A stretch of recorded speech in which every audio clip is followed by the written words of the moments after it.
Congress party కట్టిన కడెం ప్రాజెక్టును ఈనాటి ప్రభుత్వం నిర్లక్ష్యం చేయడం వల్ల కడెం ప్రాజెక్టు కూలిపోయే పరిస్థితి వచ్చింది.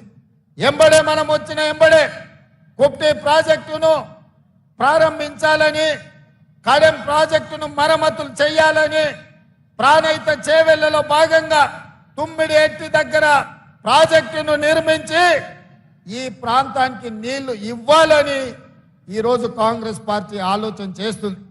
మిత్రులు, మాజీ మంత్రివర్యులు, శాసనసభ్యులు వినోద్ గారు ఇక్కడ ఉన్నారు. పెద్దలు వెంకటస్వామి కాక నాడు ఈ ప్రాజెక్టును కట్టాలి, ఈ ప్రాజెక్టుకు డాక్టర్ బాబాసాహెబ్ అంబేద్కర్ పేరు పెట్టాలి అని పట్టుబట్టించి ఆ ప్రాజెక్టును తుమ్మిడేటిలో ప్రారంభించి డాక్టర్ బాబాసాహెబ్ అంబేద్కర్ గారి పేరు పెట్టండి. మరి కేసీఆర్ గారికి కాక వెంకటస్వామి మీద కోపమో లేకపోతే డాక్టర్ బాబాసాహెబ్ అంబేద్కర్ మీద పగనో నాకు తెలియదు. ప్రాజెక్టు డాక్టర్ బాబాసాహెబ్ అంబేద్కర్ పేరును తొలగించండి. అందుకే మిత్రుడు పెద్దలు వినోద్ గారు నాకు చెప్పిండ్రు, మళ్ళీ మీరు ప్రాణహిత చేవెళ్ల దగ్గర ప్రాణహిత చేవెళ్ల ప్రాజెక్టులో భాగంగా మీరు ఖచ్చితంగా తుమ్మిడేటి దగ్గర కట్టాల్సిందే, ఈ ఆదిలాబాదు 1.5 ఎకరాలకు నీళ్లు ఇవ్వాల్సిందే అని చెప్పిండు. తప్పకుండా తుమ్మిడిహెట్టిలో ప్రాజెక్టును కడతాం. మహారాష్ట్రతో చర్చలు జరుపుతున్నాం.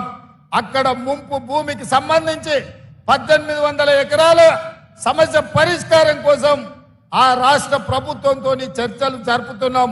తప్పకుండా మహారాష్ట్రలో ముంపు గురయ్యే భూములను ఆ ప్రభుత్వాన్ని ఒప్పించి ఆ ప్రాంత రైతాంగాన్ని మెప్పించి సరైన నష్టపరిహారం వారికి ఇప్పించి తప్పకుండా తుమ్మిడిహెట్టి దగ్గర ప్రాణహిత చేవెళ్ల ప్రాజెక్టును కడతాం.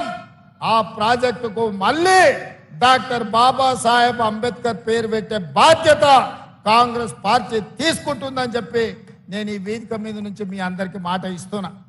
ఇదే కాదు, నేను ఎప్పుడొచ్చినా మా నిర్మల్ అర్జుమన్ నుంచి మొదలు పెడితే మా ఎన్ఎస్యుఐ పిల్లలు, యూత్ కాంగ్రెస్ పిల్లలు, అన్ని జిల్లాలలో యూనివర్సిటీ ఉన్నది.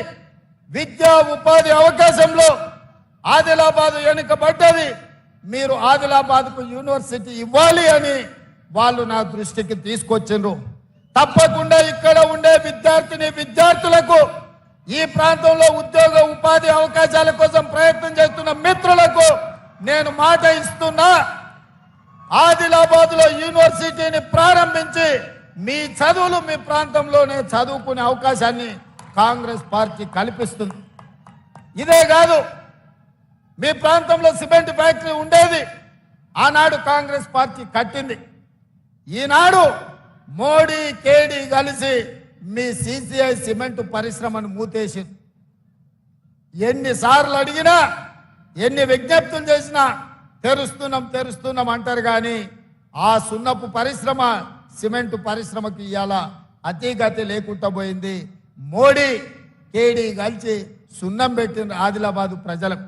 అందుకే ఈ ప్రాంతంలో వ్యాపారాలు చేసుకునే వాళ్ళకు, నిరుద్యోగ యువకులకు, ఈ ప్రాంతంలో ఉండే ప్రతి పౌరుడికి నేను మాట ఇస్తున్నా, తప్పకుండా తొందరలోనే ప్రైవేటు వ్యక్తులతోనైనా మాట్లాడి సిసిఐ సిమెంట్ పరిశ్రమను తెరిపించి ఈ ప్రాంతాన్ని అభివృద్ధి పదం వైపు నడిపించడానికి అవసరమైన చర్యలు మా ప్రభుత్వం చేపడుతుంది అని చెప్పి నేను ఈ సందర్భంగా తెలియజేస్తున్నా.